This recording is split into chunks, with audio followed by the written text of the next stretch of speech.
Taking these steps to make sure your car is ready for the winter months is a good idea to make sure that you don't get stuck in the snow or the cold weather. So your coolant, making sure your coolant's topped off and you have the right coolant in your vehicle, that'll help make sure your engine doesn't freeze. Windshield wiper fluid has water in it, which makes it easy to freeze. To make sure that it's not freezing on you, make sure that you're getting the winter blend of windshield wiper fluid. With colder weather, the air in your tires fluctuates, so making sure that you're paying attention to the light that indicates if you have low pressure or not in your tires is important. Lower pressure in your tire gives you less traction on the roadways.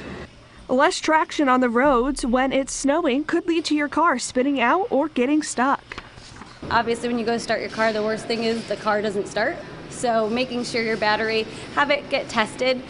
We do a free battery test when vehicles come in so we can share that information with customers. Lastly, making sure you have an emergency kit in your car will help you if you do ever get stuck on the roadways. This kit should have at minimum a blanket, jumper cables, a first aid kit, and some water.